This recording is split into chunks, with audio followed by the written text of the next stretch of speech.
I am packing for Anime Boston, and I feel like I'm bringing way too much stuff.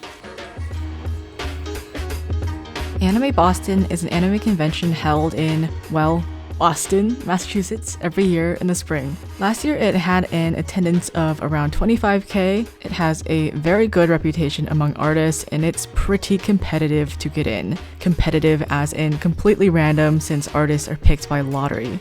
Thank you, Lotto Gods, for accepting me for 2024. I am going to do everything in my ability to take advantage of my luck this year.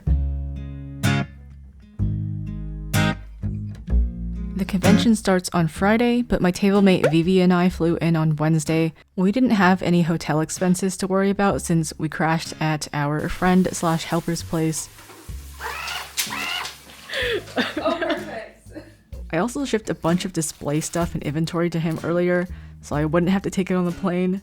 Now, I was already feeling like I overpacked on merch, and now I had like 3 more boxes that would definitely not fit in my suitcases, so I was really banking on Anime Boston to sell out a lot of my stuff. Thursday we meal prepped because convention food is overpriced and because grocery shopping is peak bonding material. Beautiful Boston scenery. Then we went to get our badges and set up. It was a pretty painless process. Vivi and I wanted to figure out where exactly the artist alley was. Okay, are we supposed to be here right now? The answer is no, we were not supposed to be there, and we promptly got kicked out. This is our apology video to the Anime Boston staff. We formally apologize. We will see you back at 7:30, which is the legal time to set up. This place smells like sweat. And so we returned at the legal time to set up, and we started setting up. This was actually a little bit of a perilous process since Vivi and I had planned to do a display that neither of us had experience building before. We wanted a photo stand with side wings, and we were following some very badly written instructions, sorry Pox, about how to build this thing. So it took lots of trial and error, but eventually we got it to work.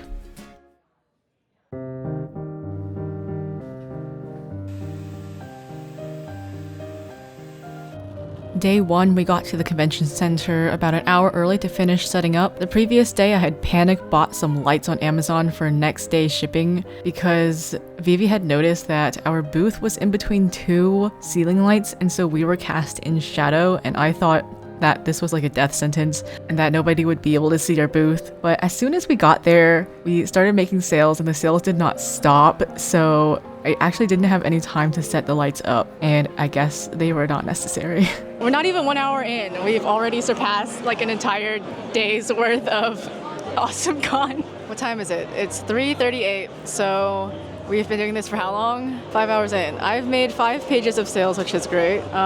It's finally a little bit slow. We got boba delivery, which is fantastic. I have met 1 YouTube watcher. Hello, if you're watching. Thank you so much for stopping by. I'm tired, but happy. Oh, there's this Kaveh and Alhaitham cosplayer duo that stopped by and bought a ton of stuff from our table, and my senses were tingling. I was getting the tingles. After they walked away, I was like, holy shit, that was my favorite fanfic author. How did we know? I don't know, but we just knew, and I looked her up on Twitter, and she was here. And I was like, that was her. That was her. Oh yeah, I noticed her badge and it looked really familiar, so I looked her up on Twitter and I couldn't find it. And then I think like 10 minutes later we realized it was the same. Oh, you saw her badge? You saw that. I didn't see the badge. I just got my tingles. I was tingling. I was like, Fujoshi to Fujoshi, mind connection was happening. I hope she comes back because we have a bond that cannot be severed. It was forged through fanfiction. The connection here is fantastic. There's free Wi-Fi and it has never dropped a single time. Wait, there's free Wi-Fi? Yeah! I've been using my data. What the hell? Oh. Well, it's thanks to people like you who don't even check that I'm having a great time. Okay, well. Also, no bathroom lines, which is so great. At least the bathroom that's in our corner. Well, even though there's a ton of people. but yeah, we really like your pics. Thank you for stopping by again. Your guys' booth is so cute. It's 8:54. Artist Alley closes in 5 minutes. Surprisingly, a lot of people have been buying the Honkai Star Rail office one. This is not super popular in other conventions, but Anime Boston likes it, I guess. So I ordered some more at FedEx. I hope I'll have more tomorrow because y'all bought like my entire stock today of 30 postcards. And also, I've been trying to get rid of these Trigun Stampede standees for like a year now, and I didn't bring that many. I brought what I thought I would not be able to sell. I thought I brought a stupid amount, but I only have one left. So maybe I'll raise the prices, maybe I'll double it tomorrow. After a very satisfying Friday, we ate a quick dinner, and I was trying to pass out as quickly as possible, but somehow we still stayed up until almost 2 a.m.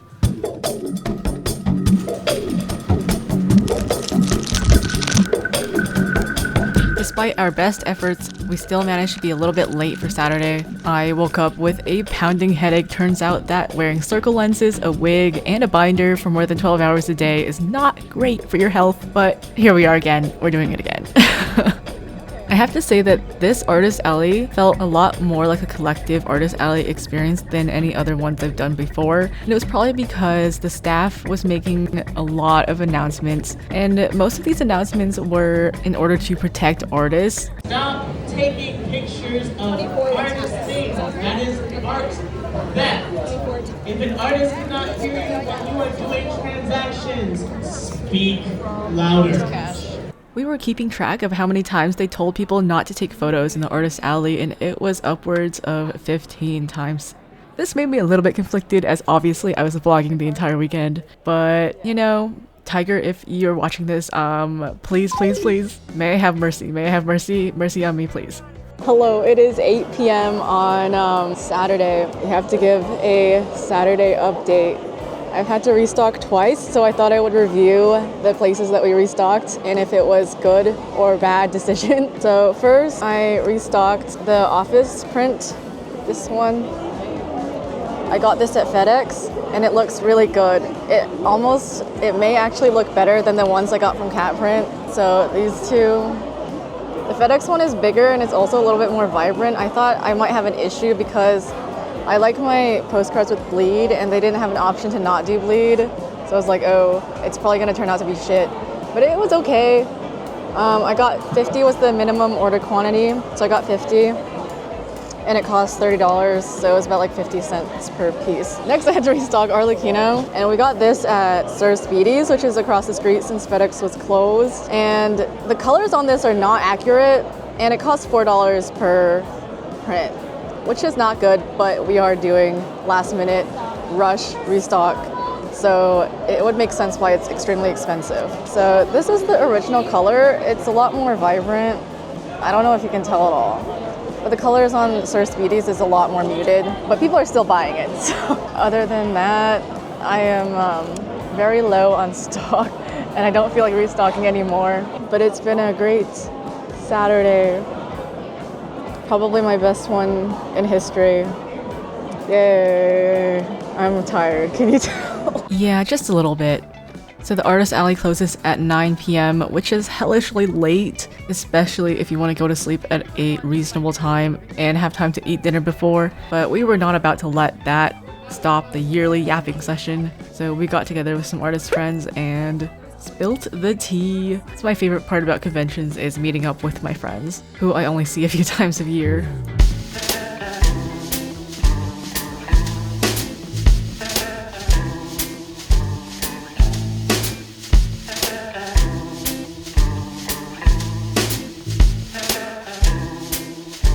So yeah, we got to the convention center late again on Sunday, but we were taking it chill, okay? Sunday was a short day. It ended at 3 p.m. instead of 9 p.m. And I was tallying up how much I made over the weekend, and I needed to make 1.5k on Sunday in order to make the same amount as I did at AX last year. Anime Expo last year was my best convention ever, so some of my friends were hyping Anime Boston up, saying that it was better than Anime Expo, which is kind of an insane thing to say. So I was pretty curious to see if they're going to be right, and I think personally for me it ended up being about completely equal, which is still really good. Sunday was pretty slow comparatively, so I got the chance to walk around and bother a bunch of mutuals. Finally got to chat with Inkwell after being mutuals for so long and watching his videos from afar. He also makes makes YouTube videos about art and conventions, so if you like that sort of stuff, you can check him out. He is a convention pro.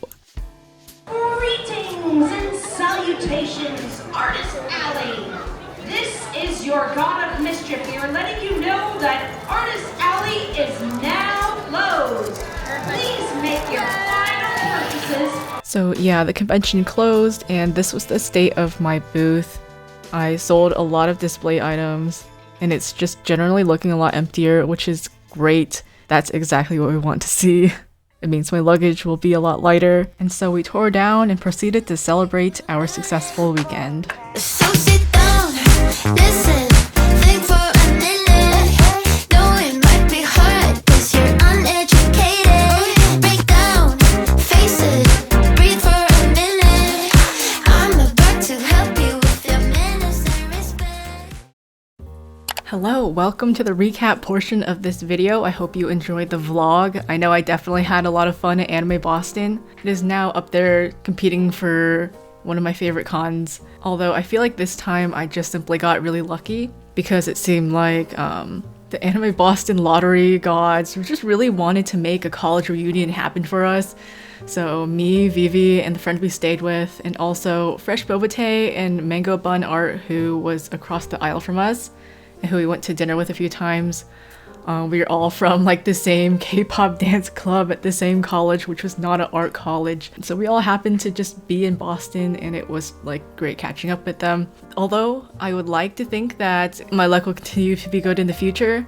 Honestly, it's a lottery, so it could be 10 years until my next Anime Boston, or it could be next year. Who the hell knows? So yes, we were cosplaying Omniscient Reader's Viewpoint. I was cosplaying Dokja. I forgot to mention it in the vlog. Since I had so much Omniscient Reader merch, I was like, I'm gonna cosplay Dokja in order to advertise my merchandise. And then, yes, we did do a little bit of a dance at the end of the convention. You know, because K-pop Dance Club. The K-pop Dance Club to artist pipeline is extremely real, everyone. So yes, let's get down to the actual meat of it. I want to give you a review of Anime Boston, the pros, the cons, my bestsellers. So the pro of Anime Boston is obviously definitely the crowd and the way the staff handles things. It just felt really protected and appreciated as an artist, and not every artist alley can make you feel like that, but Anime Boston definitely does. There were several interactions with several customers that were they made it their mission to spend money on artists, and we can feel that. We love it. We love you. You know, the staff was making jokes all weekend you better empty your wallets here. Really appreciate it. Please don't ban me for taking videos in Artist Alley. I will beg for forgiveness if necessary. But I love you, Anime Boston. That is one of the major pros. Great crowd, great community there. Another pro, free Wi-Fi, obviously. No bathroom lines, great. I mean, it was just mostly pros. There's not any huge issues, except for one.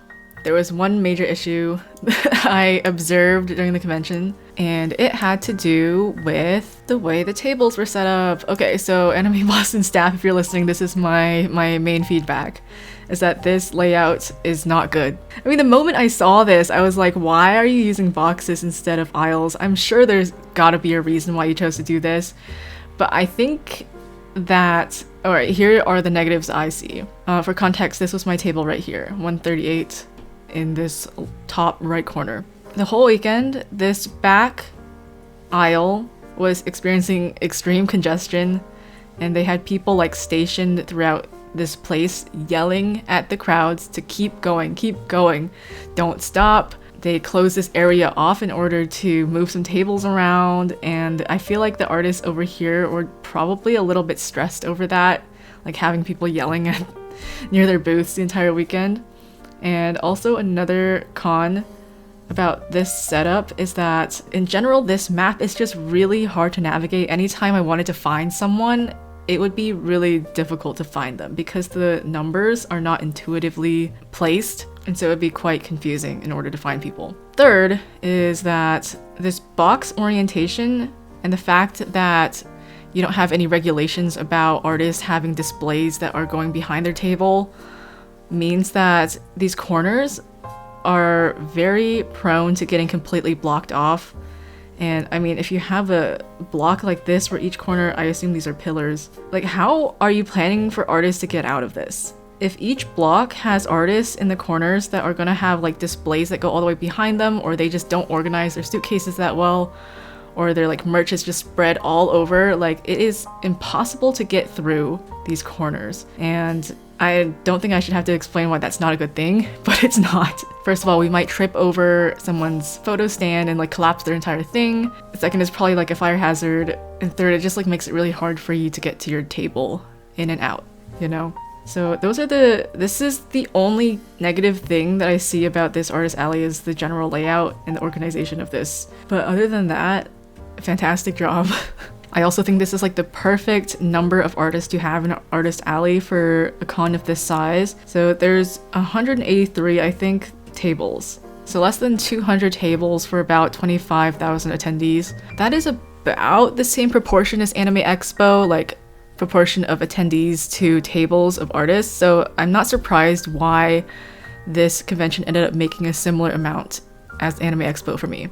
Okay, so let's get to merch. I would like to share what's like my best sellers were at this convention, because anytime I'm like admitted to a convention, I'm like always snooping on the Discord, like how much did people bring to this convention? How much do I need to bring? Am I overpacking? Am I underpacking? I have literally no idea. So I hope by like making this video and sharing my stats, they'll give you somewhat of an idea of like how you need to pack for a convention like this. Like obviously everyone's mileage will vary, we don't share the same fandoms, we don't make the same sort of stuff, but having one data point is better than having none. So my data point, I asked my friends who had been here before, how many charms should I bring? And they said I needed to bring 30 of each design. And when I heard that, I was like, this is a little sus. I was originally planning on only bringing like 15 of each. And I think I was correct. I have like generally correct judgment about how like well my merch is gonna perform. I sold these Honkai Star Rail charms for $15 and it was buy 3 for $40. So there was a deal on these. On average, I sold about 9 of each, and Adventurin was my bestseller.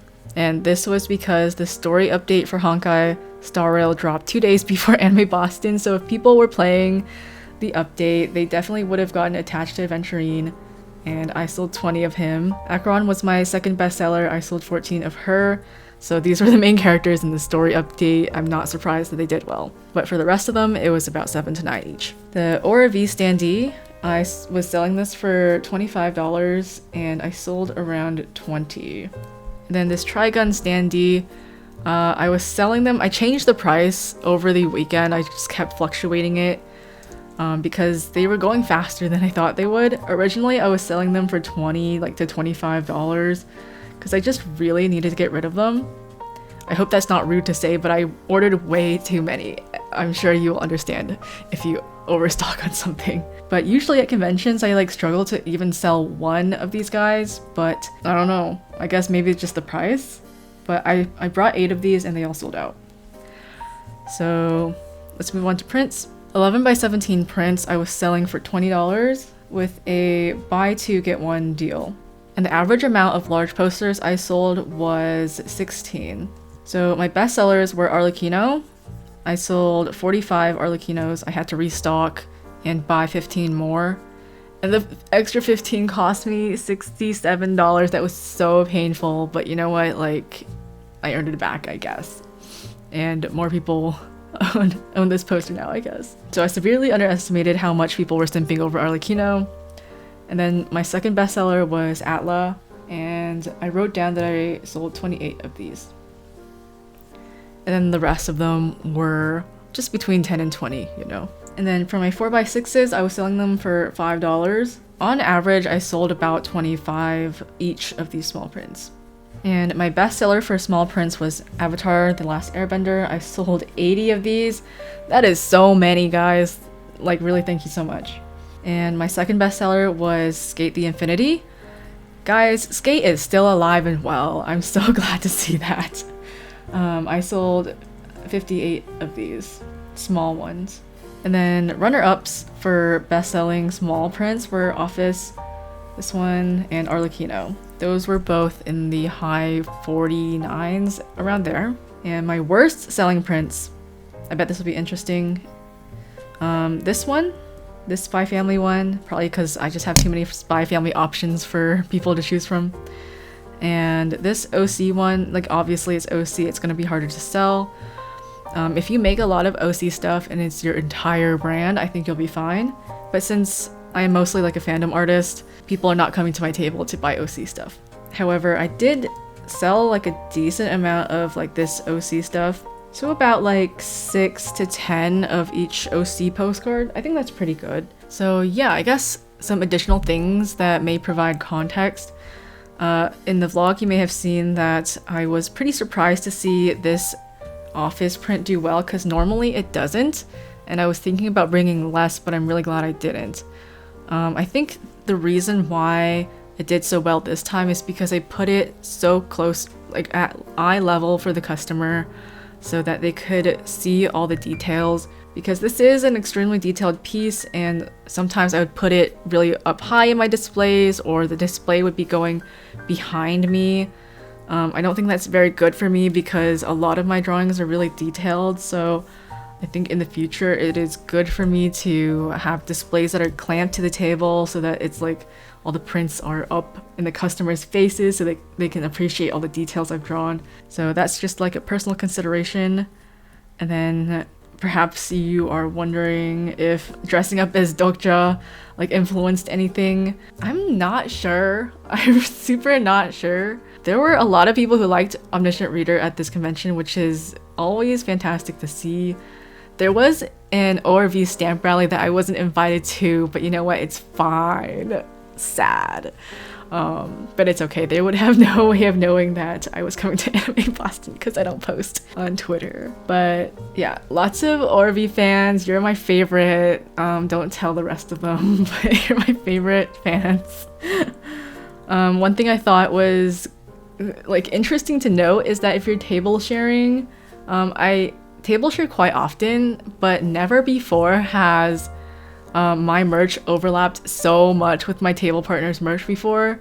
Like Vivi and I just somehow end up drawing the exact same things and making the exact same merch, and like I don't know if this is necessarily a good thing when you're table sharing or not. So for example, Vivi and I both like drew the Avatar gang. We both drew like Langa and Reki from Skate. We both had Spy Family print. We both had a Spider-Verse print with the Spider-Verse gang. We both had like a Honkai Star Rail set of charms for the characters. And I was just like looking at all that and I was like, I can't tell if this is a pro or a con. Like, are we taking sales away from each other or are we like boosting each other's sales? I have no idea. I think that her charms sold better, but I have a hunch that my prints sold better, so maybe we're even. Oh yeah, another thing I forgot to mention when it came to the like cons of this con, or it may be a pro depending on who you are and what you sell, is that they don't allow sticker sales here. So if you sell a lot of stickers, you might not want to come here, but I kind of think that perhaps this is good for me as a print artist because stickers are very like low priced items. If someone buys like a little sticker for like $2 or $3, they might feel satisfied. But I think people at Anime Boston are very used to spending a lot of money at this point and buying higher ticket items. I've never sold this many large prints before in my life. So I feel like either there's a lot of locals attending and they don't need to worry about like putting their prints in a suitcase or anything like that, or like just a lot of genuine art collectors. But yeah, that was my Anime Boston. It was overall a great time. I hope to be back. Don't know when that will be. Praying to the lotto gods. My next convention will be Anime Expo in July, unless I get off the wait list for Fanime. Thank you for watching, and I will see you in the next video, whatever that is.